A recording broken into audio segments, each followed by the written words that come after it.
Hello and welcome to our latest Lesflicks Live. I'm Naomi Bennett, your host for today, and today we have a live Q&A in conversation with Jillian Armenante. I'm very excited about this one. So it's Lesbian Visibility Week. We've had Lesbian Visibility Day. I get it. I know we should be visible 365 days a year, and we can be. So the first thing to do is to do a shout out to say, if a week is not long enough, it doesn't have to be a week. Keep using your social media, keep using your voice to tell the world you exist. The larger we appear on social media as a community, as an audience, the more the industry will see us as an audience, and hopefully we'll get more authentic content that we want to see. So that's our kind of call to action for Lesbian Visibility Week.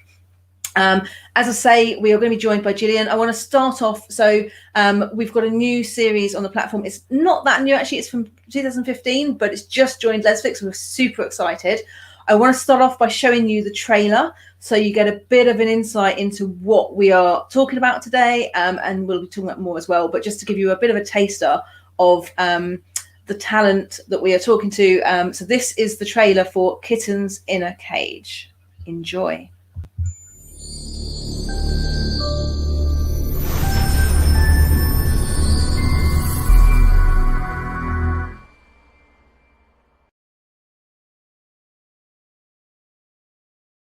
Stoic Entertainment presents. Well, this one time, I got shot stealing a bottle of whiskey from the old lady what ran the corner store.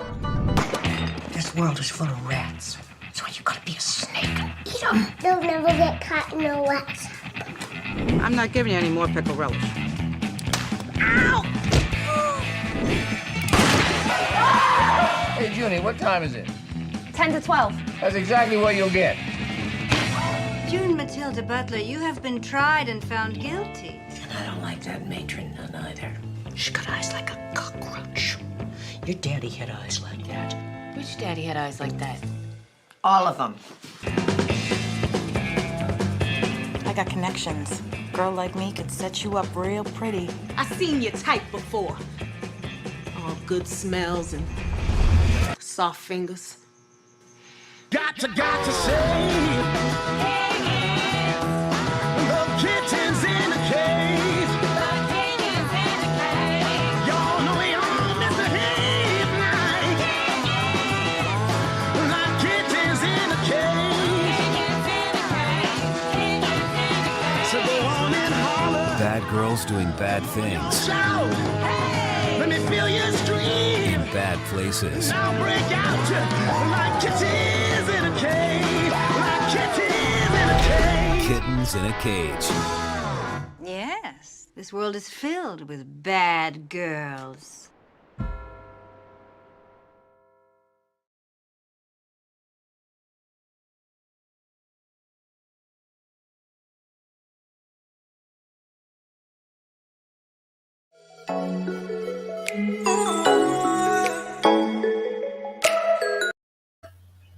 So super exciting. Hope you enjoyed that. What I will say very quickly is, if you want to ask any questions during this live Q&A, you certainly can. Please do just put your comments into the chat in whichever form you're in, and it will all come through to us magically by the power of the internet, and we will ask your questions. So without further ado, I'm also joined by Sophie, who is joining me from Lesflicks. So I'm going to bring up onto the stage now Jillian and Sophie. So here we go. Let's start this Q&A. Hello. Hello. Hi. Thank you so much for joining us today. Really appreciate you joining us at Lesbian Visibility Week, which is a fairly new thing to come on top of the Lesbian Visibility Day, where slowly it's a week, then we'll have a month, then we'll have a year. That's the plan, I hope so. Or several decades, in my case. Well, I mean, yeah. Well, that's a good place to start, actually. So you, I guess, are... not only are you an actor in Hollywood, you're a producer, director, but you've also been out from the moment you hit Hollywood. So I guess in terms of visibility, let's talk a bit about that. Like, talk about kind of the beginning of your journey, kind of when you hit Hollywood. How different was it then to is it now? And do you think it had an impact?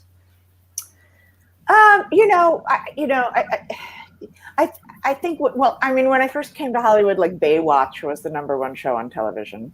So, you know, I don't quite fit that profile, but I showed up here with my wife, who I'm still with, gladly. And there were definitely some roles, like say the role I auditioned for in Girl Interrupted. Like I got called in to play the nurse, and I sort of looked at the casting director and I was like, you don't want me to play the lesbian? You know, so I would like, and then I ended up, she was like, oh, great. And then I ended up playing lesbian but I also came to LA in an 8-hour long play in which I played a lesbian character. So, you know, that was kind of great. And I just, you know, I saw a lot of other actors pretending and waiting to get caught and then be outed. And I was like, I just can't live like that. I can't, you know, I need to be authentic. I need to love who I love. So, yeah, you know, I don't play a lot of gay women on television and film. Those two were probably some of the bigger roles that I played, but, you know, that will change. So. Excellent.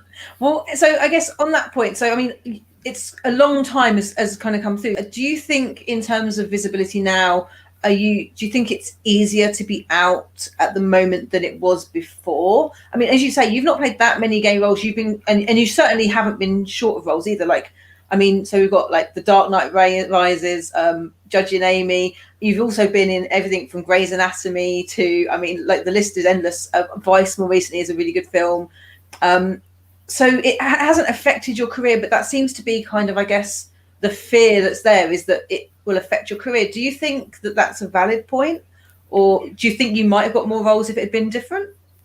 Well, I don't know. I mean, one never knows. I also turned down a lot of roles that perhaps weren't favorable or, you know, auditioned for, you know, I remember auditioning for, I remember getting a call like, we need someone who can drink someone under the table, who can bartend, who's from New Jersey, who's Italian, you know, and it was Coyote Ugly. So like, you know, it's there were so many roles that either I said, I'm not doing this because A, I have either, you know, a family or that I don't feel like it's good representation, or that I have daughters, that I don't want to do things that, you know, aren't favorable. So, you know, I turned down more roles than I took, truthfully. But in terms of being gay or out in Hollywood, you know, this was before Will and Grace. This was before, you know, a lot of very brave performances by a lot of people back. But, you know, there were a lot of gay films. There weren't a lot of gay actors playing gay roles in gay films, you know, but they all broke a barrier, Brokeback Mountain and Philadelphia, and, you know, and I think things are different now. I mean, you shouldn't have to prove you're gay to be an actor in a role. You know what I mean? So it's a two-sided sword. Yeah. And you've kind of, obviously you're still acting, but you've also now moved over into writing, producing, directing. I mean, so let's start with Kittens in a Cage, because obviously that's a film, a series / film. You've cut both ways. How did you come up with the idea? Because I love it. It's so funny. Like, were you influenced by anything in particular? Yeah, that came by a couple of ways. First of all, I've always written, directed, and produced in theater, like my whole way up. Even while I was on Judging Amy, say, I'd film the 18-hour day courtroom drama, but then I'd be producing, writing, or directing theater as well. So when it came time to do another project, I thought, well, I already know that. I've done a lot of plays. Let's scare myself a little. I know how to edit. I know how to, you know, hold a sound boom. And I thought, let's just make something with my friends in my backyard. I thought it would take a month. And I started looking for material and trying to develop material. And I went back to my old theater, Annex Theater in Seattle, celebrating now its 35th year. And there was a play that they did there called Kittens in a Cage, written by the great Kelleen Conway Blanchard, who is an amazing writer, prolific, just funny as hell. And I didn't know her, although I knew a lot of other people at the theater. And I called her up and I said, hey, I think this is the funniest stuff I've read in a long time. Can I make it a movie? And she said, well, I don't want to write the screenplay, but, you know, yes. And so I took that script, which was like, 6 or 7 girls in one room, and I busted it out and made it visual, trying to tell the story less with words and more with cinematic conventions. But it got bigger and bigger and bigger and bigger. And it was at that time when you put up a Kickstarter, everybody like, yeah, I'll help. And then, but literally the whole movie was like that. Like someone was like, I got the costumes from Titanic. Oh, I got a free laundromat we could shoot in. Oh, my friend Joel McHale is like, I'll be in it. Like just people I knew just wanted to play. And a lot of times when you're an actor in Hollywood, you get a script and there's a big, negotiation, and there's lawyers, and you show up and you have to be word perfect. And this was just sort of like throwing paint in a fan. We didn't know what we were doing. We didn't know what we had. We just wanted to have fun. And that's what we did. If actors came in and started just ripping it off the script, we filmed it and put it in because, I wanted to use the best of what people had to give me. And I was lucky. I think I did. Yeah, it was brilliant. I mean, you can tell that you had fun, and that's what I think I love as well. It's just like, it's just from start to finish. It's just, were you like, because it's obviously I say another prison drama, because obviously, like, and it's not a drama though, it's a comedy, which makes it different. But did you realize when you were making it that, like, because we had a little bit of like lesbian prison drama, was that in your mind at the time? Was that conscious? Well, I grew up on, Prisoner Cell Block H. Oh, me too. I grew up on all the BBCs because I just fell in love with them as a child. But, I also liked the Eleanor Parker movie Caged and all those 1950s, like, get me out of here. I want to live. And so what was funny is, we made this for no money, like nothing. There was fumes. And we got this in the can 6 months before Orange is the New Black even was a glimmer of hope. But because there was no money, it literally took me sitting in my underwear, in my men's underwear in the garage, a year and a half to edit this. So by the time we got it, suddenly it was like Orange is the New Black. And there's so many sort of parallels to that. But I couldn't scream loud enough about, like, it's completely coincidental. Like, this was written way before that. It was in the can way before that. And then that sort of took a little bit of our wind. But, they had $30 million an episode, and we had $47,000 for everything, for all 7 episodes. So, it's that ilk, and it's great. The women's prison ilk is just something that I think is so terrific, Yeah. It looks like you had a lot of fun. Like you say, I know you said you had a lot of fun making it, but like, it looks like a lot of fun. And I was just wondering, do you have any like particular stories or anything for the people watching? Anything in particular that stands out for you as like a particularly fun time? Well, there's so many things that went wrong in a hilarious way. It was, first of all, we're doing it for no reason. We're doing it for no money. We didn't know what we were making. Well, I thought it was going to take a month to make, and we were doing it in the backyard. And then suddenly we have school buses and horses and goats, and I'm shoving my tits in Mozo's face. We laughed more than we didn't laugh.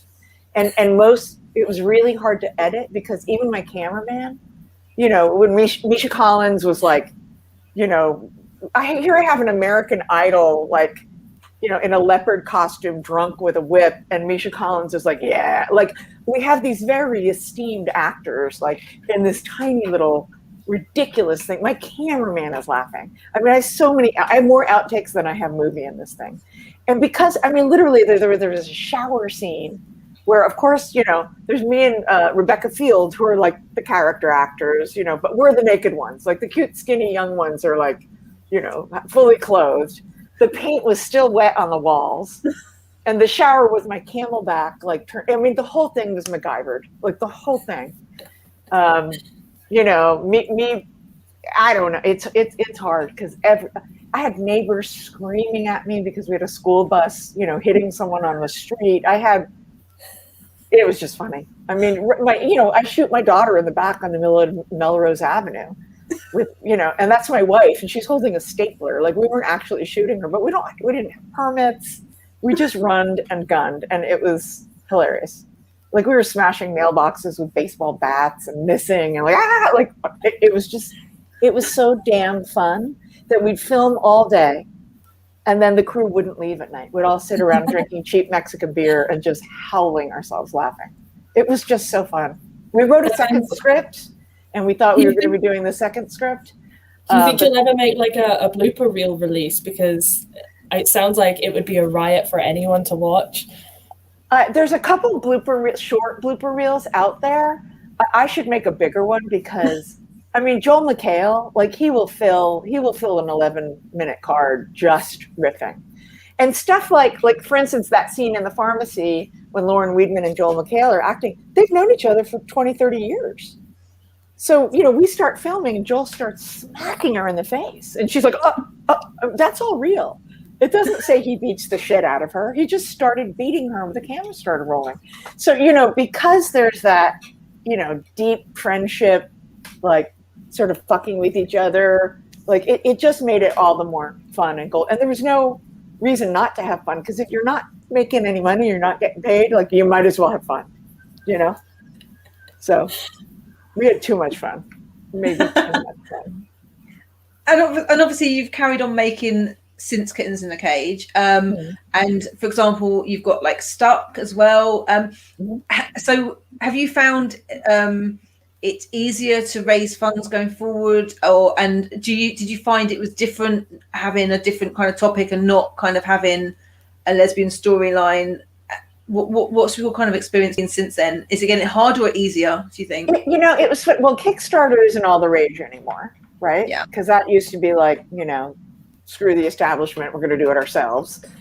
But, you know, Stuck was kind of funny because we realized everyone was a lesbian, but the movie had no lesbians in it. It was like, I'm a lesbian. Heather, the writer, actor, was a lesbian. Heather, you know, everybody's a so it was like, but I'm like, why, you know, it was just kind of funny. We just realized, but it's not a gay movie. You know what I mean? Yeah.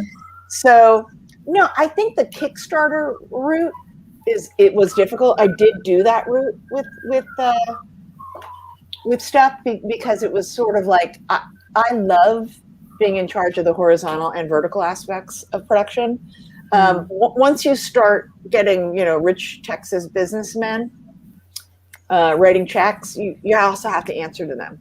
Yeah. So, you know, I had a movie I was supposed to be directing last fall. And again, they got COVID shy and pulled the funding 4 days before we were filming. And that, you know, that was devastating because we were ready, you know, we were about to shoot it. So, you know, if that were me and I had raised my own money, I'd be shooting it no matter what. So there's that. So. Yeah, I think a friend of mine did some research recently, and I think 22.4% of crowdfunders recently for queer content have been successful. It's not a good option anymore. It's really tough work to do that. So yeah. Right. Well, and there's so much real actual need in the world. It's hard to be like, I want to make a funny thing in my backyard. Give me money. You know what I mean? Back then, I think it was okay. But this, you know, now there's. Yeah, there's also the thing, like I invested in Jenny's Wedding, which on paper and at the investment stage when it's crowdfunding looked amazing. And it didn't quite translate. And I think that's because I think the rest of the funding probably came with changes and cuts. And as you say, like decision makers who are like, we've put more money in, we want you to change things. And it kind of slightly missed the mark from what was expected. And I think because of that, didn't really kind of give people what they kind of hoped to have. Which, was just... it's that thing, I think, when you keep it independent, you have full creative control. So. Right. And, you know, I'm always hoping to walk it up the stairs. Like, it was all favors. I mean, I had 6-time Emmy-winning Time Daily show up. You know what I mean? Like, I had, like, even the theme song was a buddy of mine from college, you know, who's in a huge band called Vintage Trouble. Like, but everything was sort of like, I don't know, I'm sure, okay, I don't know. And people just wanted to throw things in the pot and make a meal. I didn't know what the meal was. I didn't have a recipe. And I think that was what was kind of great about it. It was like true art on a instinctual level. You know what I mean? That wasn't like, although I was sort of running the show in terms of that stuff, I wasn't, you know, saying you must do this and you must do, like we were just whipping it out and having a great time. I'd love to do it again. The second script is even funnier. There's another script. What do we need to do to make that happen? Get me slightly more than $47,000. But it's written to my strengths. It's written to the strengths of the piece. It's hilarious. There's even a third outline for a third movie that for a second we thought we'd have funding from a company in Finland. So we had the girls like stow away on a tanker to Finland and ending up on a reindeer farm. It was so hilarious, but again, it's all about money to make it. I mean, it's you can make stuff for very little money, but you still need a little bit of money to make stuff, even for very little money. Yeah, there's certain stuff you just can't like magic. Yeah, you gotta feed them. You gotta, Plus, you want to walk it. My first movie was this much. My second movie is that much. I want to walk it up the stairs too, because sitting in my underwear in the garage is not really where I want to spend the rest of my life. So. I mean, I'm doing it now, but other than that, no, I have shorts on. I swear. I promise. That's a good point. You're saying the more money people invest behind the scenes, the more things change. Has that ever happened on anything that you've worked on where you've gone to work on a film that in script form is one thing and then it's ended up being completely different to what you thought? Yeah, I mean, there's a couple of projects that have been like that. I did a TV show that was the funniest pilot I've ever read. And literally at one point I'm supposed to slice a mango and hold it to the camera, and people are like, that's not a good mango. We don't like the color of that mango. Could she hold the mango differently? Is there any way to get another mango? And I'd be standing there like in the hot sun filming, going like, there's a grocery store right there. But there's union rules who can touch the mango, and there's, and finally you're just like, I don't feel that funny anymore, or I've read scripts, I won't mention, but like sometimes you read a script and you think, oh, this is just great. I love this. And then you find out, oh, this person's in it. And so suddenly that storyline gets bigger, and then, oh, this fancy actor's in it, and that storyline gets bigger. And suddenly it's written to the fancy people. And you're like, well, what happened to the movie, though? That's not the script that we started with. But you have to sort of adapt and flatter the big money drawers. You know what I mean? And I've seen that happen a couple times. So, Caroline's joined us and asked, what film do you wish you could have worked on? That's a really good question. Hot Fuzz. Oh, yes. One of my favorite movies ever. I just think it's absolutely brilliant. Such a fun film. I just, my daughter still texts me crusty jugglers all the time. I mean, like, to me, the Brits are where it's at. Ever since I was little, I just think they're dry as a bone, but they actually show humans on the screen. You know what I mean? American television, they're models and camera angles, and like, they're not models. I mean, there's great actors in America, obviously, but I just feel like the Brits can do it in a way that we can't. I studied there briefly at Middlesex Poly in Hertfordshire, and up Cockfosters Road. But my daughter's an actor, I want to cart her off to England to learn and study there, because what I learned in England and watching the Brits work is just a different sport than we have here. So yes, I would say I would have given my eye teeth to be a part of Hot Fuzz. I would have loved to have seen you in that as well. It would have made the film so much better, even like good. So you're still acting, but you're also directing and producing. Is there one that you find you're kind of more drawn to than the other, or do you find actually you like the balance of having them both? Gosh, I came up through theater, and I was very lucky to have a company that was very communal in a way that we loved each other and took care of each other, and we still do, even at this ripe old age. And but it was part of our mantra to not have actors and then people behind the scenes. Mm-hmm. So we didn't pay dues, we didn't do any of that, but what we did was we rotated. So we were like, okay, you were the lead in the last play, now you're gonna get on the grid and hang lights. Okay, you did lighting crew last time, now you're gonna paint marble veins onto the plywood. Like, so we all learned how to do a little bit of everything. And that was our policy. And I think because of that, it made all of our actors much more well-rounded than the typical sort of, theater experience. And it was the same way with the theater I grew up. I definitely did equity contracts at the bigger theaters and did all that. But this particular theater, nobody was looking. We were making art for art's sake. We'd be naked with, swallowing fire with goats on stage if we wanted. And we didn't care. We just loved expressing in the moment. So to me, being able to direct, being able to produce, I've set designed, I've been a technical director, that all informs me later, to help with things like, there's a scene in Kittens where we're in a Mexican restaurant and they had very little electricity. So they're playing poker. We literally hung one Source 4 just down and let it splash on the table. Because if we had plugged anything else in, everything would have blown. You know what I mean? And to be able to know that and problem solve, only because of my past experience, being like, is that a 500 BTL or a 700 BTL? Like, all of that informs me as an artist and as an actor. It's great to float and be free and just dig and see, but it's also good to know lens sizes and camera angles and lighting and, stuff like that. To me, the more well-rounded you can be in every regard, the better your craft will be, So I didn't go to grad school. I was in the trenches of theater and like that. And to make it like actors, get to do this and everybody else gets to do that. To me, that's not valuable as a society that makes things together. So. Okay. And so obviously this year's been different.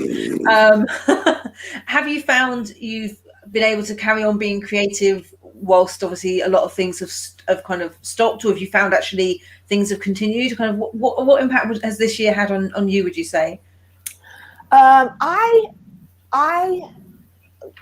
Sadly, I have enjoyed my time this year because I have 2 kids. Yeah. And before the world was shut down, I'd be carpooling to this and taking her to that class and this and in the car in LA. And, for all of us to hunker down and be able to have my childhood, to play ping pong and, do game night and have all that stuff, to me has been richly rewarding. Creatively, I have a meeting at 1:30 to try and put a play up as a musical. I've been giving interviews. I'm always throwing out grass seeds. I have a thriller/horror trilogy that I'd like to film that I'm filming a teaser for at the end of May. I had that other film that I was filming. We almost started, and then it got pulled because of COVID. But I've got an Italian plumber script that we want to make a movie out of. So there's so many things that are always, you don't know which seeds are going to grow, but I'm definitely throwing them because that's who I am. And, like I said, at my artistic sort of home, my birth, that theater, it's important to know we did 24 original scripts a year. So 12 Black Fox and 12 main stage. So when I don't have anything to do for a hot second, I'm not in my natural state. I love juggling. I love doing. I love potential things that are coming. And if there's 2 weeks where I'm not doing anything, it's not a good 2 weeks for me. I need to try and make and do. I mean, you must know that. Look at you guys. Holy cow. I can't believe the output that you guys are able to generate. I'm astounded. So, and excited for your work and grateful for it, Yeah, well, I mean, funny enough, you talk about kind of all-rounding and things, like the knowledge I got was from kind of having a lifestyle website that covered every kind of lesbian thing there was, from theatre to film to, TV, books and events and meeting different people. And it is, you're right, that all-round that kind of gives you that kind of knowledge. I mean, saying that, although huge learning curve, because even I had a bit of an idea, but, kind of jumping fully. Right. Yeah. I thought, oh, it's fine. It'll be, it's not too bad. We've got an audience, we've got films. It's like then you go into the politics. You're like, God, this is tough. But I still, we're making massive ripples, and those ripples are going to turn into waves, and then it's just slow, But to begin is the thing, Yeah. I always tell my daughter, change that happens in nature slowly, an erosion of a beach, things are beautiful. Change that happens in nature quickly is devastating. So to me, yes, there will always be politics and bullshit. But if you just, by the end of the day, if you move that one pebble of sand, it will accumulate. You know what I mean? Like I didn't even get to Hollywood till I was in my 30s. You know what I mean? So she's 16 and she's like, oh, I want a job, because she's an actor too. So that's another way I'm being creative as well, because she's auditioning. Both of my daughters are auditioning. We're auditioning. We have all these self-tapes for this TV show and this movie and this director. And so we're always working a monologue. She goes to an arts high school. And so I feel like we're always being creative in some manner. And I need that. I have to have that to thrive. Yeah. But we're glad that you have that, because it means we get to see you more and more of the content that you create, and hopefully more Kittens in a Cage. I would love that. I would love that. I just don't think I can. There were a couple of people early on who, here's a big fat check, and then the check just never came. I still wrote the script. I actually wrote the script with Colleen, the lady who wrote the original play, but this time she was like, oh, I want to write it together. And so the next script is by Colleen and then me, and I flew to Seattle and we wrote. It is so damn funny. I just would do anything to make it. I really would. But like that. I mean, there's so many people. We have mutual friends who I went to college with in England and stuff, like Lois Norman, who's filmmaking, and there's so many people that I think the Brits are kicking it in a great way. There's a lot of talent worldwide. Well, for me, it's making sure the audience realizes it's just that it's not put in front of them, and it's not on Netflix. If you want that true representation, and that's really why we launched Lesflicks, was because I was like, it's all hidden away, and it shouldn't be hidden away. It should be front and center. There's too many of us to be kind of scrapping around, kind of going, oh, where's the representation? Where's the visibility? Because it is definitely around. And I love authentic. I do think you get the best authentic stories when they're independent and when they're queer created, because, as you say, you don't have the person with the money going, well, I don't think you should do that. I think you should change it. Right. Or, well, you know what? I know this is a lesbian story, and I know you've made it for a lesbian audience, but we're a mainstream channel, and therefore you have to change it, because we don't care about all that depth of character, and they shouldn't have friends. We only need one lesbian, so get rid of the others. It's all those things that it's. I wish there was a way where we could have the best of both, where you could kind of go, you get the visibility of Netflix, but with still keeping authenticity. But I'm not seeing it so far. I mean, I remember coming up as a baby dyke, those films that were and I don't know how I found them, where they were. Maybe I worked at a video store or something. But I remember just thinking, Desert Hearts, holy cow. The Hunger. Desert Hearts, Helen Shaver ended up directing me on Judging Amy. And she was one of the actresses in Desert Hearts. And I was like, I couldn't talk on set that day. It was 20 years after I first saw it, but I was like, it's her. Those things are so formative to me. I mean, The Hunger with Sarandon and Deneuve, holy crap. But you had to dig to find them. And those people were being brave for doing that work, albeit, they were straight. So,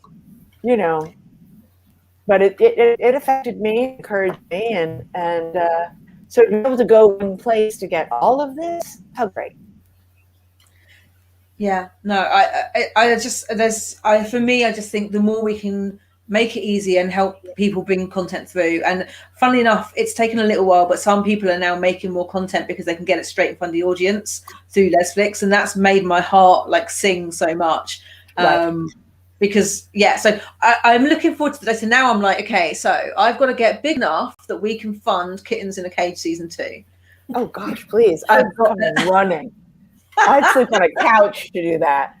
You email me and tell me your budget, and then I'll see what I can do. I'd move back into my old squat in Elephant and Castle for that.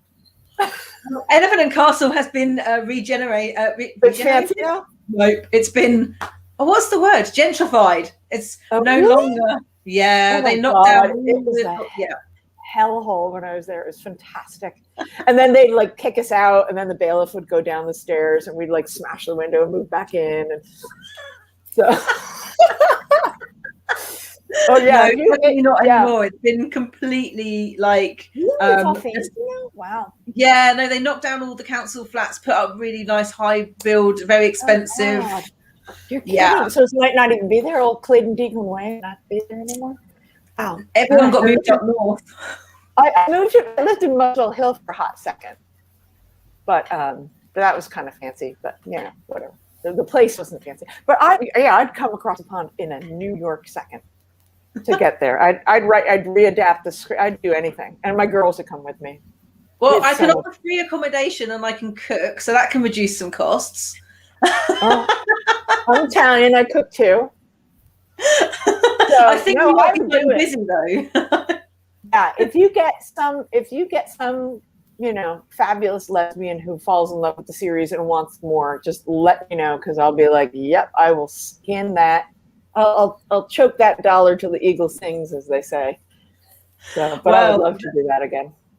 That is quite a challenge there. So for anyone watching, definitely that's. I think we should do. Yeah, definitely life goals. Molly's asking, I recently watched Bad Teacher. I wish your character was more developed. It was exciting to see a lesbian teacher in film. Wasn't teaching PE. Yeah. That's funny. That was a funny movie because that was a really funny movie because my agent called me one day and she's like, "Do you play drums?" And I said, "Well, in 6th grade, I played the Hawaii Five-O theme song." And she's like, "Good enough." So she calls me, and I'm like, "Okay." She calls me. They cast me in this movie. It's Jake Kasdan. Justin Timberlake is in the band, right? And I get the role, and the director calls me and says, "You can play drums, right?" I said, "Well, like Tracy Partridge, like you can put a thing in, and I can like." And then no, you're fronting a band with Justin Timberlake, and I'm like, "When?" And he's like, "Wednesday." I'm like, "Okay." And I sat with a plastic bucket and drumsticks, like practicing, learning how to play the drums. And I did it. They put the track in the movie. Like, it's like that whole drum thing and that whole song behind the whole bar, the whole scene with Cameron Diaz is me playing drums. But wow.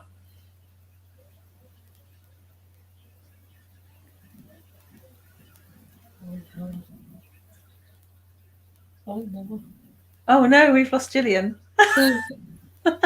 Hopefully she will be back in just a second. The power of the internet during lockdown. So yes, if you're just joining us, we have a live Q&A with Jillian Armenante, and we're talking about Kittens in a Cage, which has just dropped on Lesflicks.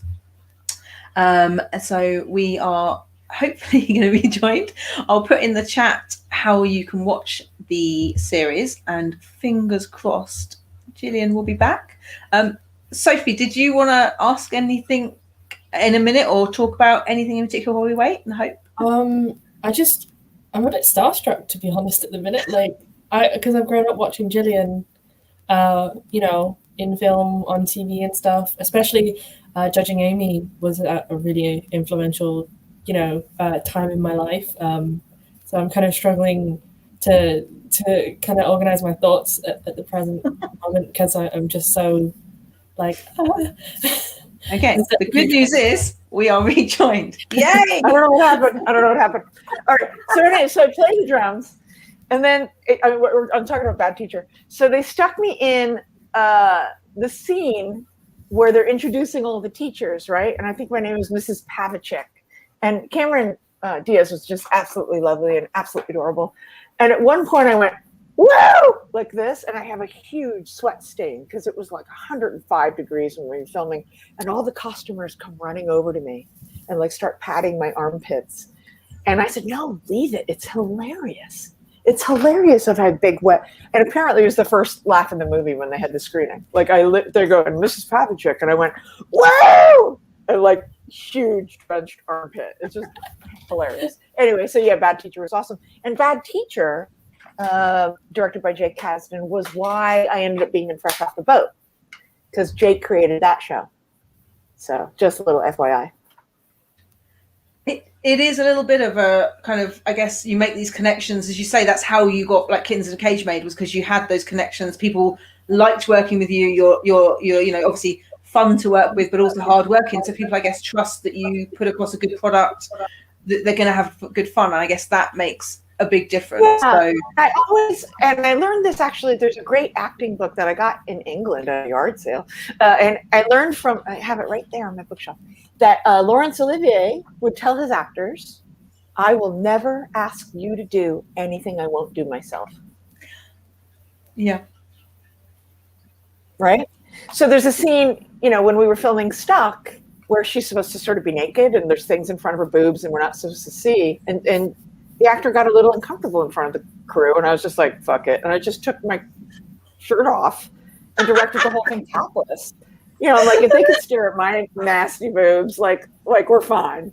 Like, and, you know, to me, it's like if you, you know, throw yourself under the bus before asking somebody else to jump, they'll be more inclined to do it, you know? So. Yeah.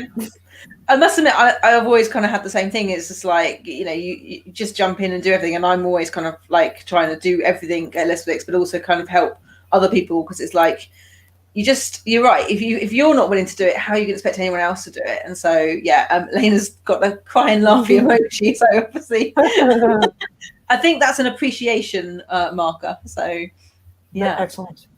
So obviously, I'm conscious we're coming up to the hour. So if anyone does have any questions, I know. So obviously, COVID is clearing a bit. The world is opening up. Are you working on anything at the moment? Like, is there anything coming up that we might get to see you in?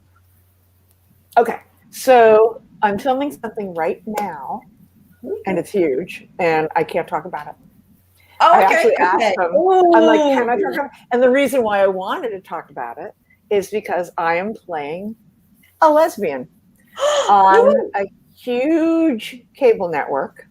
Actually, of the cable networks, it's the huge, big one.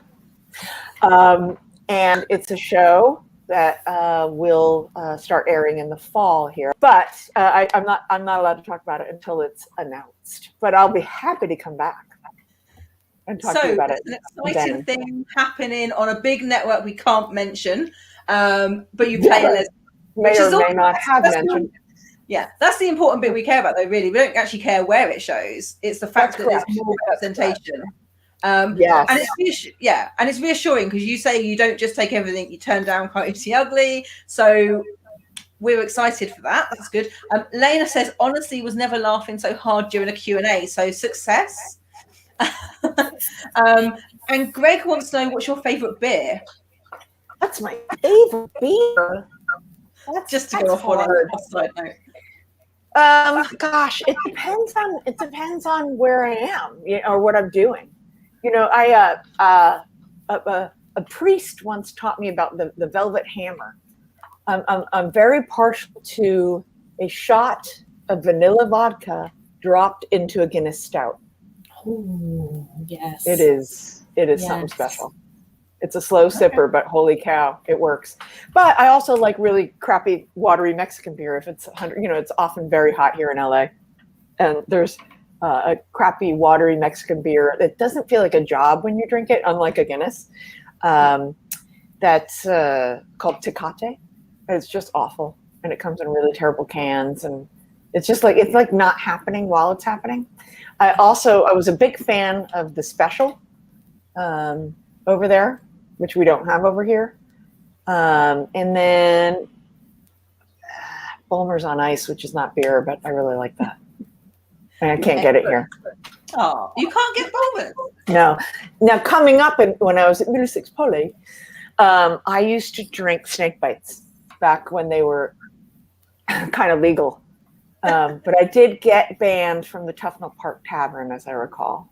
But I used to drink Tennant Super Extra and cider, like dry cider. It was really good. Molly would like you to adopt her. That's fine. I already have 2. If I don't have to pay for your college, that'll be great. Sorry. It's been really nice catching up with you. I was trying to remember how long ago it was that I was in the US when we met last time, it was definitely more than 4 years ago, but I couldn't work it out. I can't work it out either. I was thinking it must have been around 2017-ish, but I don't know. No, it must have no idea. I really couldn't think of. I know didn't we go to a Mexican restaurant or something? Yeah. Oh no, we went to the Italian restaurant. Italian. We met at your house. We went to the Italian and you know Jill. Yeah. Yeah. And you know Jill Bennett. Yeah. Who's also in Kittens in a hilarious role. Yeah. We had a lot of fun with her, and she's just game. I really dig that chick. So yeah, I don't remember. I mean, it must have been after I met Jill, which is when we filmed Kittens, but I'm not sure when. No idea. But I mean, obviously, I'm just hoping. I'm waiting for the world to open back up again, so I can actually come back over to the States, because I think it's been way too long. I think you were coming to the Dinah, I think, right? Yeah. Oh my god, so I still couldn't work. I've been 3 times, so that doesn't narrow it down much. But it was too long ago. I'm definitely due to get back into the States.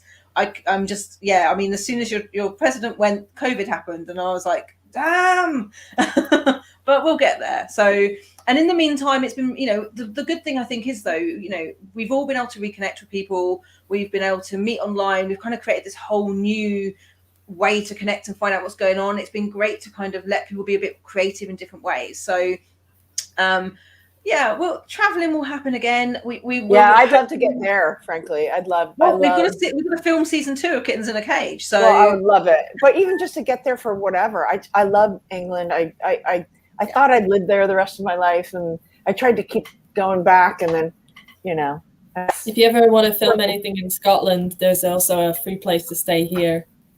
Are you in Scotland? Yeah. Where are you in Scotland? I'm in Stirling. My grandmother Jessie, the Devlin, was from Dundee. Oh, so I love Dundee. I'm trying to get there. That was my next trip, and then the world shut down. I'm trying to take my kids to, I took them to Italy, I took them to Ireland, and the next was going to be Scotland, and I was going to take them up to London and drive, and then the whole world shut down. So. Yeah, definitely. But I will get there. Going to Dundee, though, it's beautiful. Yeah. So I want to get up into the Highlands, and I definitely see. Like my flesh is chilling thinking about it. So yes, I'm dying to get there, and I'll find you. Yes, free accommodation. I'll find out your favorite beer. Oh.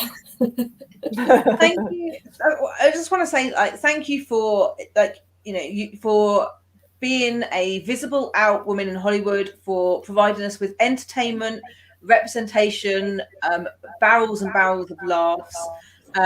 Keep creating, and if we can do anything to kind of move things along, obviously as an audience, I think that the audience do want to see more stuff. So I think it's just about kind of working out how do we mobilize an army, because we're not a small community, and I think there is stuff we can do to kind of come together more. So do you have any kind of words of wisdom, or kind of anything you want to share with the audience as kind of like a final thoughts before we head off?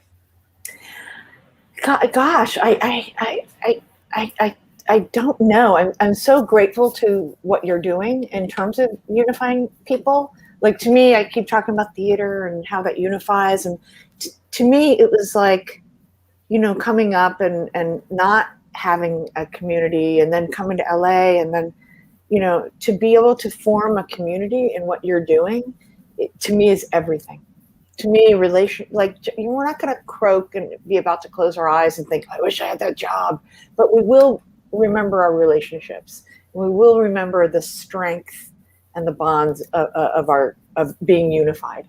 And that's the number one priority of a director is unifying things, making sure they all belong in the same world. And so I think what you guys are doing is just, I am so deeply grateful for it, and I hats off to you, because I know how hard you work, and what you're accomplishing to me is mind-boggling. So I would say I can't wait till we're in a room doing this. I can't wait till we're actually shaking hands and making plans. And you have an event tomorrow, is that correct? That I'd like to talk about before we sign off? Yeah, no, absolutely, definitely. We've got we've got a few events just to round off the end of Lesbian Visibility Week. Where tomorrow evening we've got it's evening in the UK, lunchtime in the US, or morning, depending what side of the states you're on. Middle of the night if you're in Australia. We're doing a networking event for filmmakers, musicians who are interested in having their music in film, cast, actors, crew, or just bring together anyone creative who wants to see more women loving women's stories on the screen, to kind of see, like, what are the challenges, what are the difficulties, what are the opportunities, what are people working on. I want to just create some magic. I want to just, like, let's get people in a room. We've been working on some kind of things that we think are going to help data-wise, sharing information to make things a bit easier. And then potentially also exploring the financial side. What can we do going forward to financially support, because crowdfunding isn't a long-term solution. It's not even a short-term solution. So what else can we be doing? So we're just having, a few people together, whoever turns up, to just start the conversation, see what we can do to start to move that needle, make a change. So that's quite exciting. I'm going to, to really kind of have that conversation this week. Yeah, I think if we just make plans and just begin as a thing, right? Just like, let's decide and just, unite and make stuff.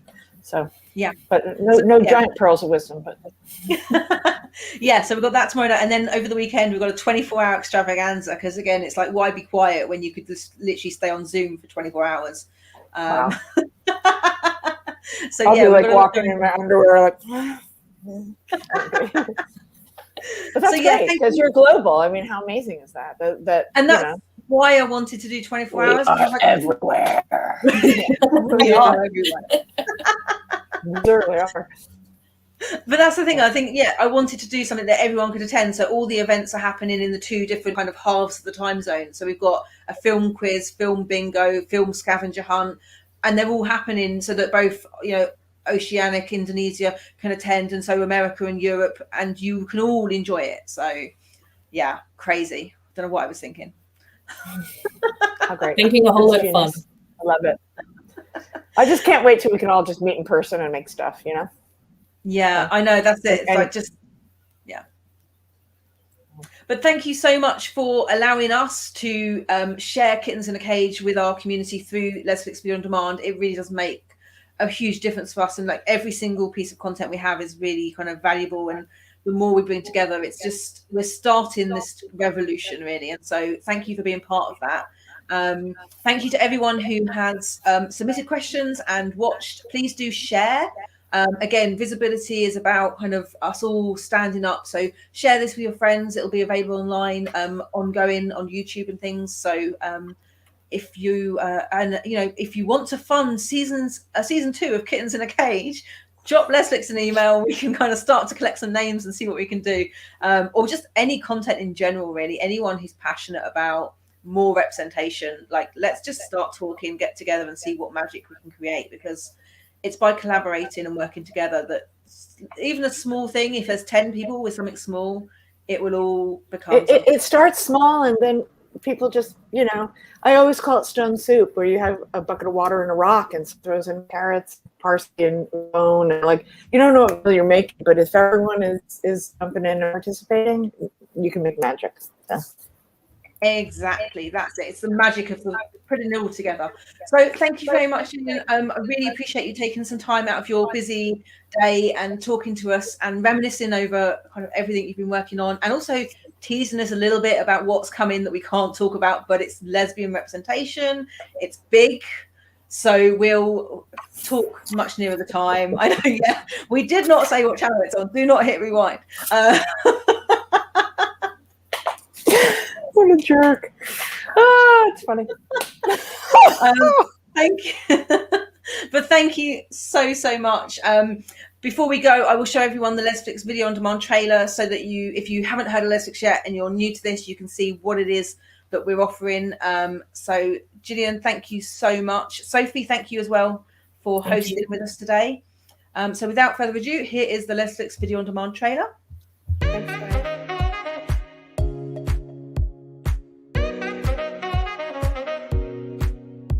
Want a quick and easy way to watch some of the best lesbian, bisexual, and queer films out there? All I can do is think about the next time that you're going to touch me.